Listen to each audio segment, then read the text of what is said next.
Hello students, NCERT science class 10 की इस video में आपका स्वागत है।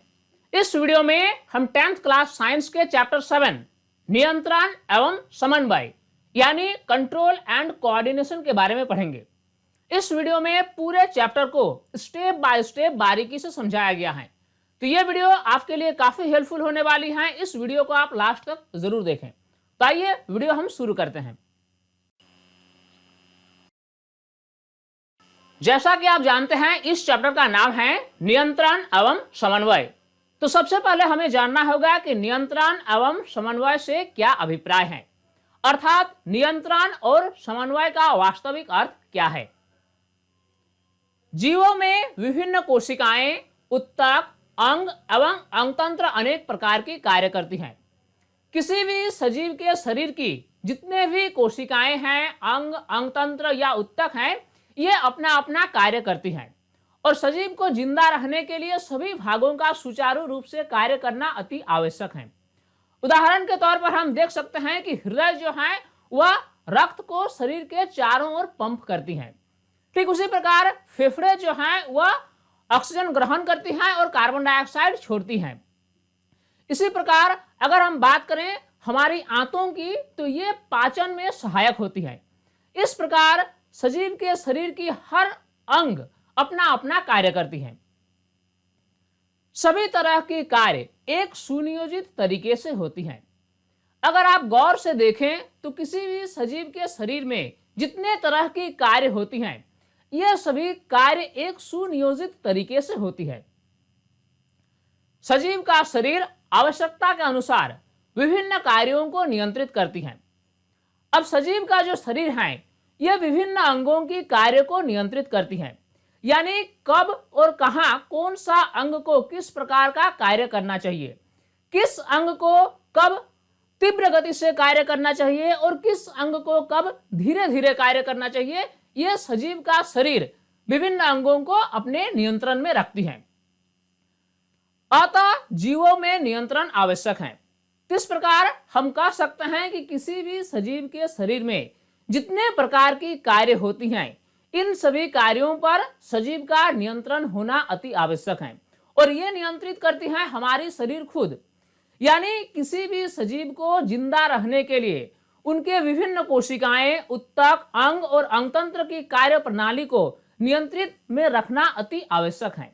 तो इस प्रकार हमने समझा कि नियंत्रण का वास्तविक अर्थ क्या है। अब हम देखते हैं कि समन्वय का वास्तविक अर्थ क्या है। इसी प्रकार शरीर के विभिन्न कार्यों के मध्य तालमेल का होना अति आवश्यक है। चलिए इससे हम एक उदाहरण के जरिए समझने की कोशिश करते हैं। जब हम दौड़ लगाते हैं तो हमारे शरीर को अत्यधिक मात्रा में ऊर्जा की आवश्यकता होती है और इसी ऊर्जा की पूर्ति हेतु हमारी फेफड़े तेजी से सांसों का आदान प्रदान करती हैं ताकि शरीर को पर्याप्त मात्रा में और जल्दी जल्दी ऑक्सीजन उपलब्ध कराई जा सके। अब देखिए हमारी फेफड़े जो हैं ये तेज गति से कार्य करना शुरू कर देती हैं। चूंकि फेफड़े के तेज गति से कार्य करने से ही सारा काम नहीं हो पाएगा, इसीलिए हमारे हृदय जो है वह भी तेज गति से रक्त के संचार को बढ़ाती है। यानी इस स्थिति में हमारी फेफड़े और हमारे हृदय के बीच तालमेल का होना अति आवश्यक है। तो इस प्रकार हमने क्या देखा कि सजीव के शरीर में विभिन्न अंगों के कार्यों के मध्य एक तालमेल का होना अति आवश्यक है। इसी तालमेल को समन्वय कहा जाता है। यानी सजीवों के शरीर में विभिन्न भागों में जो कार्य होती हैं और इन कार्यों के बीच जो तालमेल होता है उसी को समन्वय कहा जाता है। अतः सजीवों में नियंत्रण के साथ साथ समन्वय भी अति आवश्यक है। अब हम पढ़ेंगे जंतुओं में तंत्रिका तंत्र। जिस प्रकार जंतु के शरीर में परिवहन तंत्र, उत्सर्जन तंत्र, श्वसन तंत्र और पाचन तंत्र होती हैं, ठीक वैसे ही जंतु के शरीर में एक विशेष प्रकार की तंत्र पाई जाती है जिससे कहा जाता है तंत्रिका तंत्र यानी नर्वस सिस्टम। जंतुओं में नियंत्रण एवं समन्वय के लिए तंत्रिका तथा पेशी ऊतक की महत्वपूर्ण भूमिका होती है। अब जरा इसे हम समझने की कोशिश करते हैं। हमारे शरीर के विभिन्न हिस्सों में तंत्रिका तंत्र की एक विस्तृत जाल फैली हुई है जिससे शरीर की हर अंग की सूचना हमारे मस्तिष्क को मिलती है और फिर उस मस्तिष्क अपने आवश्यकतानुसार निर्णय लेती है। उदाहरण के तौर पर हम मान लेते हैं कि हम किसी पार्क में बैठे हुए हैं और उस दौरान हमारी पैर में कोई चींटी काटी, तो इसकी सूचना हमें तुरंत मिल जाती है। कारण क्या है कि हमारी शरीर के पूरे हिस्से में तंत्रिका तंत्र की जाल फैली हुई है। फिर यह सूचना तंत्रिका तंत्र के जरिए जब हमारी मस्तिष्क तक पहुंचती है तो यह मस्तिष्क हमारे हाथों को आदेश देती है कि उस चिट्ठी को वहां से हटाओ। चूंकि हमारे हाथ में पेशी होती हैं यानी मसल्स होती हैं जिसके कारण हम हाथ को गति करा सकते हैं। तो इस प्रकार मसल्स होने के कारण हाथ के सहारे से हम उस चिट्ठी को हटा देते हैं। तो इस प्रकार हमने क्या देखा कि हमारे शरीर में नियंत्रण और समन्वय के लिए तंत्रिका तंत्र और पेशी तंत्र की महत्वपूर्ण भूमिका होती है। तंत्रिका उत्तक की इकाई तंत्रिका कोशिका होती है। चूंकि हम जानते हैं कि हमारे शरीर में तंत्रिका तंत्र होती है और इस तंत्रिका तंत्र की जो इकाई है यानी जो कोशिका होती है उसे तंत्रिका कोशिका कहा जाता है। इंग्लिश में इसे हम न्यूरॉन कहेंगे। तंत्रिका कोशिका का चित्र निम्नलिखित प्रकार की होती है। अब आइए हम देखते हैं कि तंत्रिका कोशिका की चित्र कैसी होती है। अब यहां पर तंत्रिका कोशिका का एक डायग्राम दिखाया जा रहा है। तंत्रिका कोशिका के मुख्य भाग से अनेक शाखाएं निकली हुई होती हैं और इन शाखाओं को द्रुमिका यानी डेंड्राइट्स कहते हैं। द्रुमिकाओं का कार्य क्या है? ये विभिन्न प्रकार की सूचनाओं को ग्रहण करती हैं। तंत्रिका कोशिका के मुख्य भाग को कोशिका काय के नाम से जाना जाता है और इसमें एक केंद्रक भी उपस्थित होता है। कोशिका काय से एक लंबी संरचनाएं जुड़ी हुई होती हैं जिससे तंत्रिकाक्ष यानी एक्शन कहा जाता है। अब यह जो सूचना है यह तंत्रिकाक्ष के जरिए आगे बढ़ती है और यह तंत्रिकाक्ष अंत में जाकर कोशिका की अंतिम शिरा के रूप में परिवर्तित हो जाती है और इस प्रकार तंत्रिका कोशिका की अंतिम शिरा से यह सूचना अगले तंत्रिका कोशिका तक पहुंचाई जाती है। तो इस प्रकार तंत्रिका कोशिका जो है वह कार्य करती है। बाहरी वातावरण से सभी सूचनाओं की जानकारी कुछ तंत्रिका कोशिकाओं के विशिष्टकृत सिरों द्वारा लगाया जाता है। हमारे चारों ओर की जो सूचनाएं हैं ये हमें कुछ विशेष प्रकार की तंत्रिका कोशिकाओं के जरिए मिलती हैं। ये ग्राही प्राय हमारी ज्ञानेंद्रियों में स्थित होते हैं जैसे आंतरिक कर्ण, नाक, जीभ इत्यादि। हमारे चारों ओर अगर कहीं पर कोई ध्वनि उत्पन्न होती है तो हमारी आंतरिक कर्ण यानी हमारे कान का आंतरिक भाग इससे पता लगाती है और वह सूचना हमारे मस्तिष्क तक पहुंचता है। तब जाकर हमें पता चलता है कि हमारे चारों ओर कहीं ध्वनि उत्पन्न होती है। इसी प्रकार जब हम किसी दुर्गंध इलाके पर पहुंचते हैं तो हमारी नाक में जो ग्राही कोशिकाएं हैं ये इसकी सूचनाओं को एकत्र कर हमारे दिमाग तक पहुंचाती हैं। इसी प्रकार जीभ से हमें स्वाद का पता चलता है, आंख हमें देखने में सहायता प्रदान करती है। इसी प्रकार ये जो ग्राही कोशिकाएं हैं ये हमारी ज्ञानेंद्रियों में स्थित होते हैं। कानों से हमें ध्वनि का पता चलता है जबकि जीभ से स्वाद का। इसी प्रकार नाक से हमें गंध का पता चलता है। यह सूचना तंत्रिका कोशिका के द्रुमिका यानी डेंड्राइट्स द्वारा उपार्जित की जाती है और विद्युत रासायनिक क्रिया द्वारा कोशिका काय तक जाता है। जैसा कि हमने पहले ही डिस्कस किया कि तंत्रिका कोशिका की जो द्रुमिका हैं यानी जो डेंड्राइट्स हैं ये सूचनाओं को ग्रहण करती हैं और फिर इस सूचनाओं को ग्रहण कर ये कोशिका काय तक पहुंचा दी जाती हैं और इस प्रकार सूचना जो पहुंचता है ये विद्युत रासायनिक प्रक्रिया द्वारा पहुंचता है। तत्पश्चात यह सूचना तंत्रिकाक्ष यानी एक्शन में होता हुआ कोशिका के अंतिम सिरे तक पहुंच जाता है। तंत्रिकाक्ष का अंतिम सिरा में विद्युत आवेग कुछ रसायनों का विमोचन कराता है। तो इस प्रकार ये जो सूचना है ये विद्युत आवेग के रूप में आगे बढ़ता है और ये सूचना जब तंत्रिकाक्ष के अंतिम सिरा तक पहुंचता है तो ये कुछ रसायनों का विमोचन करता है यानी कुछ केमिकल ये रिलीज करता है। ये रसायन रिक्त स्थान या सिनेप्स को पार करते हैं और अगली तंत्रिका कोशिका की द्रुमिका में इसी तरह का विद्युत आवेग प्रारंभ करते हैं। अब देखिए, हमें समझना होगा कि सिनेप्स क्या है।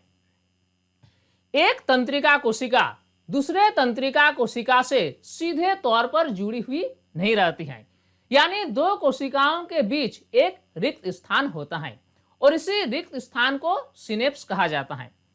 तो जब किसी तंत्रिका कोशिका में सूचना विद्युत आवेग के जरिए कोशिका के अंतिम सिरा तक पहुंचता है, तो ये कुछ रसायनें रिलीज करती हैं और ये रसायन जो हैं ये सिनेप्स को पार करते हैं और अगली तंत्रिका कोशिका की द्रुमिका में पहुंचती हैं, जहां अगली कोशिका की जो द्रुमिका है वह इससे ग्रहण करती हैं और सूचना को आगे बढ़ाती हैं। इसी प्रकार सूचनाओं का स्थानांतरण एक तंत्रिका कोशिका से दूसरी तंत्रिका कोशिका में होता है। तंत्रिका उत्तक तंत्रिका कोशिकाओं का एक संगठित जाल होता है, जिसमें सूचनाओं का एक भाग से दूसरे भाग में विद्युत आवेग द्वारा होता है। जैसा कि हमने पहले ही डिस्कस किया कि जंतु के शरीर में तंत्रिका कोशिकाओं का एक विस्तृत जाल होता है और ये जो तंत्रिका उत्तक हैं ये एक संगठित जाल का निर्माण करते हैं, जिसमें सूचनाओं का आदान प्रदान एक भाग से दूसरे भाग विद्युत आवेग के द्वारा होता है। यानी अगर हम आम आदमी की भाषा में बात करें तो ये जो सूचनाओं का आदान प्रदान है ये इलेक्ट्रिक करंट के रूप में होता है। अगला टॉपिक है प्रतिवर्ती क्रिया यानी रिफ्लेक्स एक्शन। क्या होती है प्रतिवर्ती क्रिया, इससे जरा विस्तार से समझने की हम कोशिश करते हैं। जब हमारी हाथ किसी अत्यधिक गर्म वस्तु के संपर्क में आता है तो तुरंत झटके के साथ हम अपने हाथ को पीछे खींच लेते हैं। यह हमने अनुभव किया है कि जब भी काम करने के दौरान किसी अत्यधिक गर्म वस्तु के संपर्क में हमारी हाथ आता है तो तुरंत झटके के साथ हम अपने हाथ को पीछे खींच लेते हैं। इसी प्रकार जब हमारी पैर के सामने कोई खतरनाक जीव जैसे सांप आदि को देख लेते हैं तो हम अचानक ही कूदकर भाग जाते हैं। इसी प्रकार जब कहीं पर हम बैठे हों और अचानक अपने पैर के सामने किसी खतरनाक जीव जैसे सांप इत्यादि को हम देख लेते हैं तो अचानक ही कूदकर भाग जाते हैं। अब इस स्थिति पर हम जरा विचार करते हैं। अब देखिए, इस तरह की विकट स्थिति में क्या होता है कि जो भी गतिविधि हम करते हैं वह स्वतः हो जाता है, यानी उस गतिविधि को करने का निर्णय हम खुद नहीं लेते हैं। जरा सोचिए, अगर ऐसा होता कि ये निर्णय हमें खुद लेना होता तो क्या होता। जब हम अपनी पैर के सामने कोई सांप को देख लेते तो हमें क्या करना होता, निर्णय लेना होता कि अब हमें यहाँ से भाग जाना चाहिए या यहाँ से कूद जाना चाहिए ताकि सांप हमारा कोई क्षति न पहुंचाए। तो इस प्रकार अगर ये निर्णय हमें खुद लेना होता तो बहुत देर हो जाती और इस समय में क्या होता कि सांप हमें क्षति पहुंचा देती। तो इसीलिए इस तरह की स्थिति में प्रकृति ने हमारे शरीर को ऐसे बनाया है ताकि विकट परिस्थिति में यह निर्णय हमें खुद लेना नहीं पड़ता है, बल्कि ये अपने आप स्वतः हो जाता है। तो इस प्रकार की क्रिया को ही प्रतिवर्ती क्रिया कहा जाता है। तो हम कह सकते हैं कि इस तरह की क्रिया जिसमें किसी उद्दीपन या बाहरी वातावरण में अचानक परिवर्तन के प्रति बिना सोचे समझे होने वाली अनुक्रिया को प्रतिवर्ती क्रिया कहते हैं। प्रतिवर्ती क्रिया एक स्वतः क्रिया है जिसके लिए हमें अपने स्तर से निर्णय नहीं लेना पड़ता है, बल्कि ये जो है ये स्वतः अपने आप हो जाता है। अतः विकट परिस्थिति में बचाव हेतु प्रतिवर्ती क्रिया प्रकृति द्वारा दिया गया एक वरदान है। प्रतिवर्ती क्रिया एक निश्चित पथ में पूरा होता है।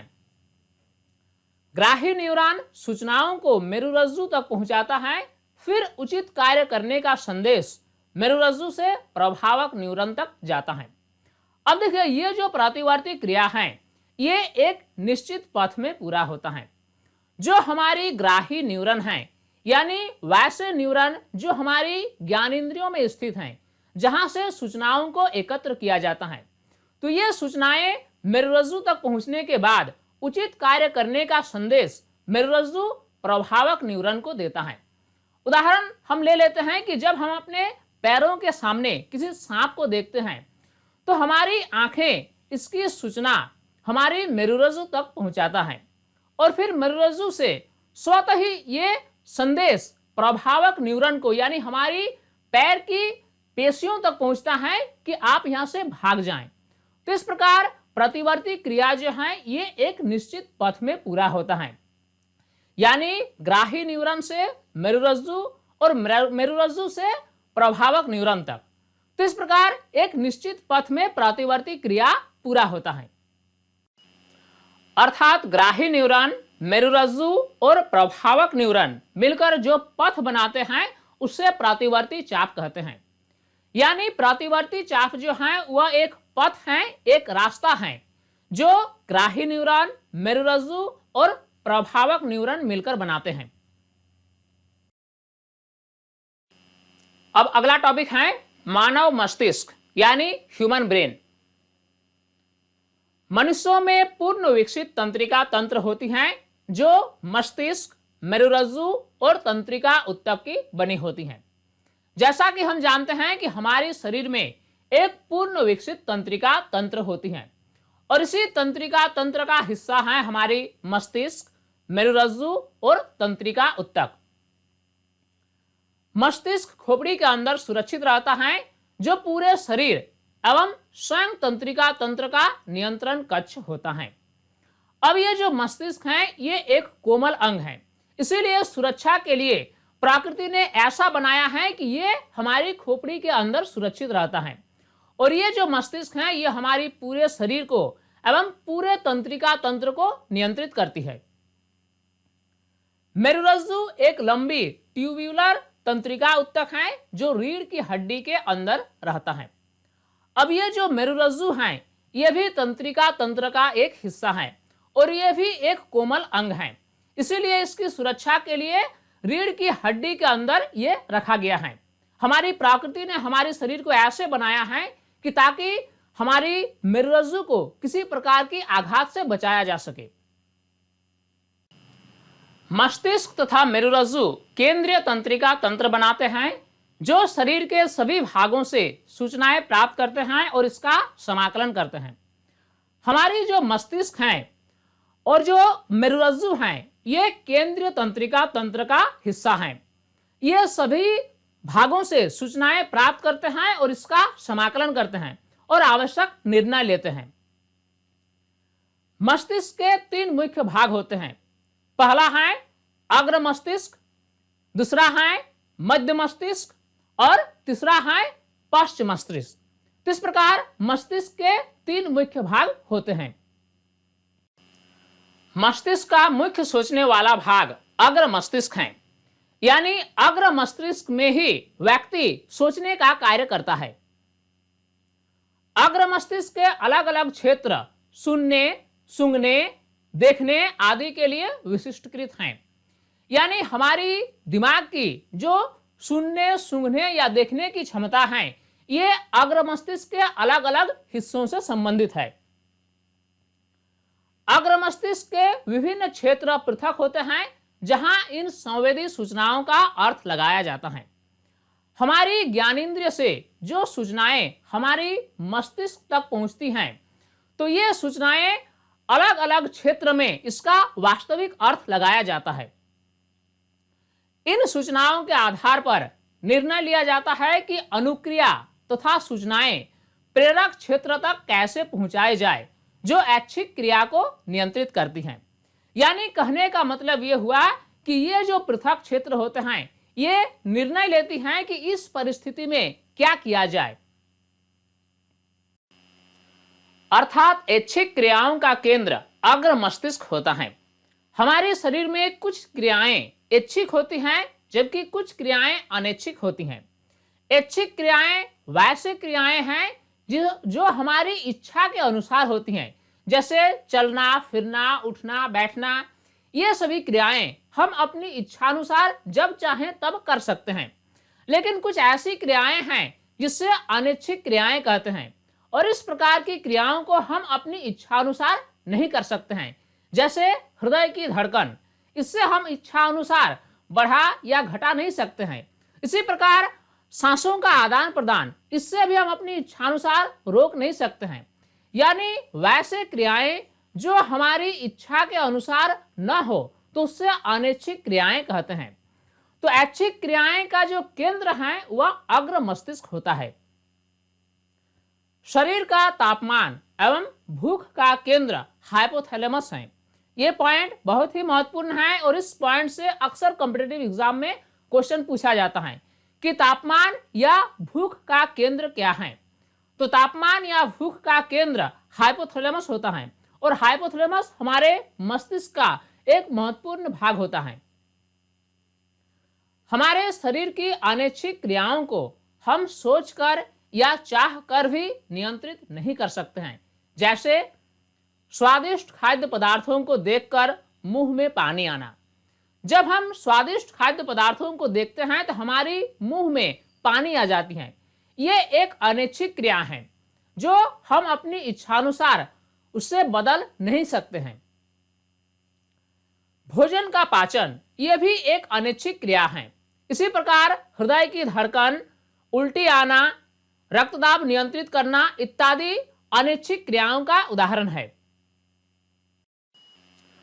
हमारे शरीर में ऐच्छिक क्रियाओं का नियंत्रण अग्र मस्तिष्क द्वारा होता है, जबकि अनैच्छिक क्रियाओं का नियंत्रण मध्य मस्तिष्क तथा पश्च मस्तिष्क द्वारा होता है। ये पॉइंट बहुत ही महत्वपूर्ण है कि ऐच्छिक क्रियाओं का नियंत्रण अग्र मस्तिष्क में होता है, जबकि अनैच्छिक क्रियाओं का नियंत्रण मध्य मस्तिष्क तथा पश्च मस्तिष्क द्वारा होता है। हम देखेंगे तंत्रिका उत्तक की रक्षा कैसे होती है। हमारे शरीर की जो तंत्रिका उत्तक हैं, ये अत्यंत नाजुक होती हैं, इसीलिए तंत्रिका उत्तक की रक्षा होनी चाहिए।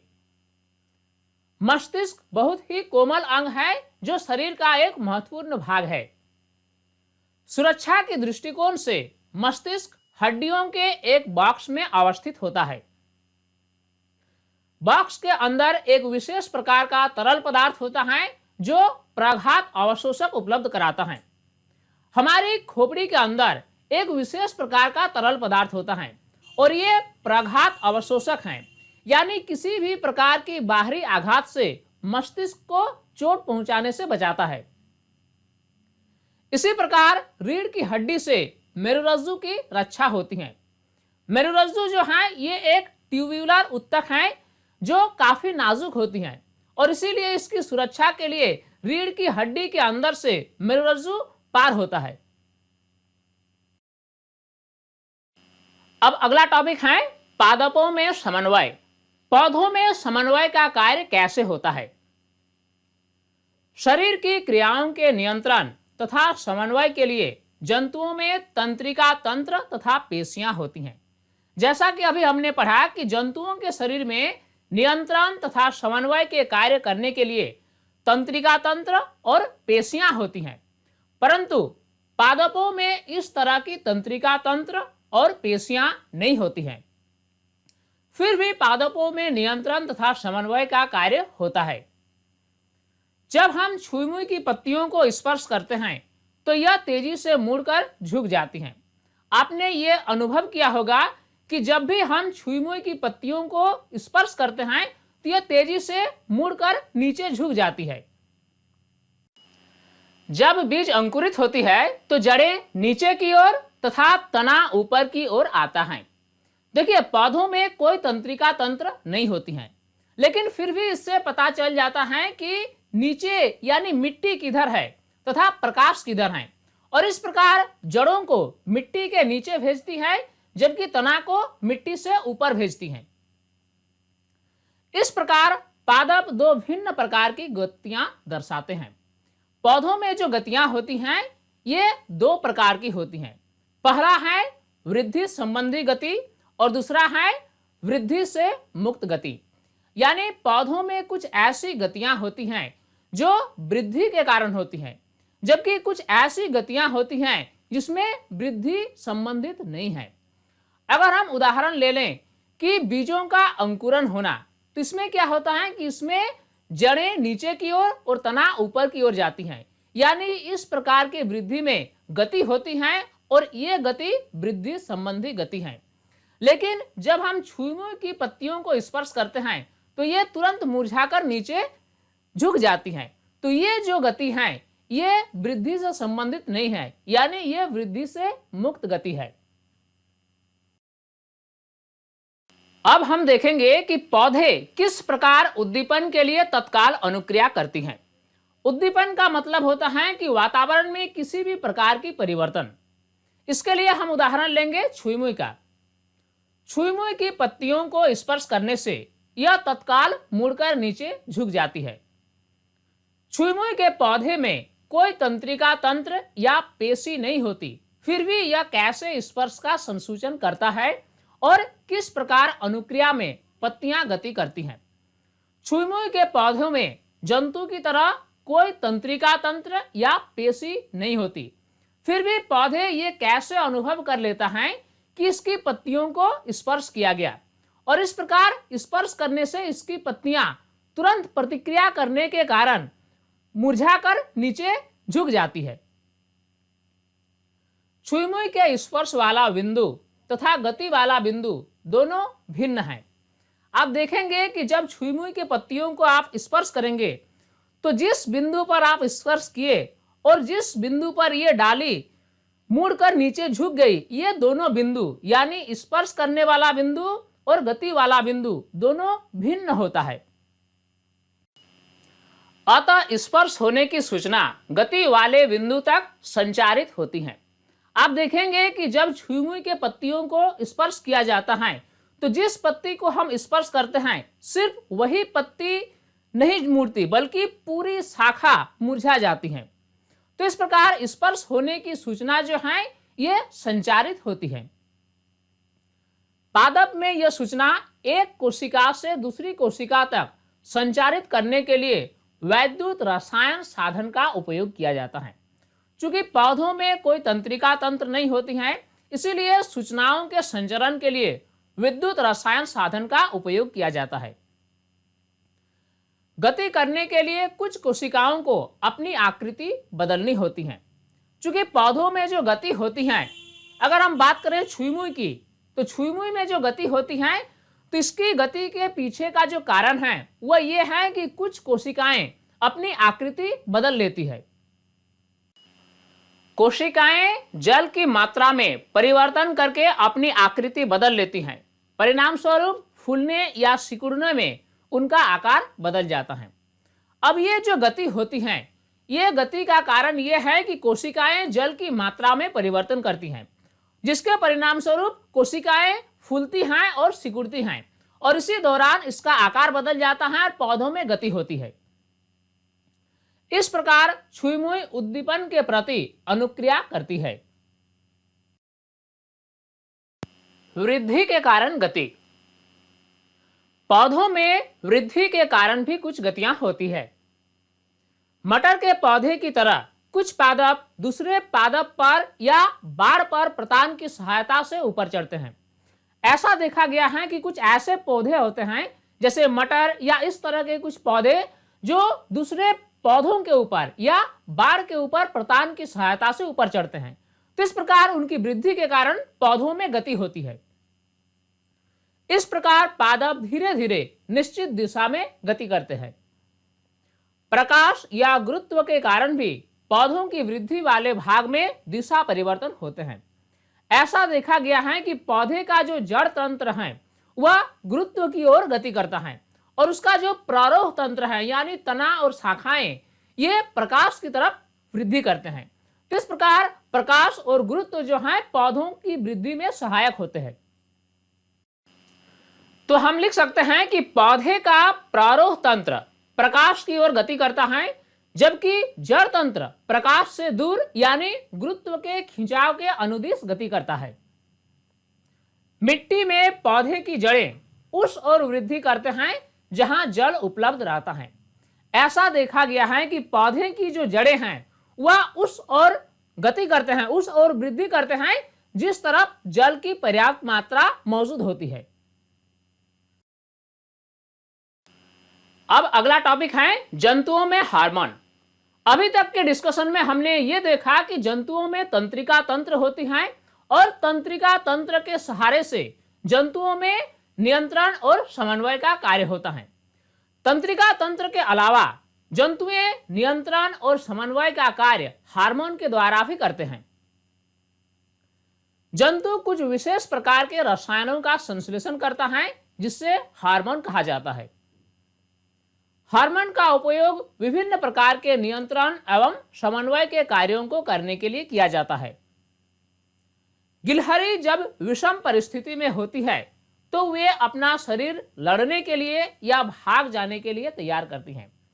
चलिए इसको समझने के लिए हम उदाहरण लेते हैं गिलहरी का। जब कोई गिलहरी किसी विषम परिस्थिति में होती है तो वह क्या करती है? उस समय वह अपना शरीर को लड़ने के लिए या भाग जाने के लिए तैयार करती है। अधिवृक्क ग्रंथि यानी एड्रिनल ग्लैंड्स से स्रावित एड्रिनलिन हार्मोन द्वारा गिलहरी, मनुष्य सहित अन्य जंतुओं में यह किया जाता है। देखिए होता क्या है कि जब भी कोई जंतु विषम परिस्थिति में होती है तो वह अपने आप को तैयार करती है लड़ने के लिए या भाग जाने के लिए।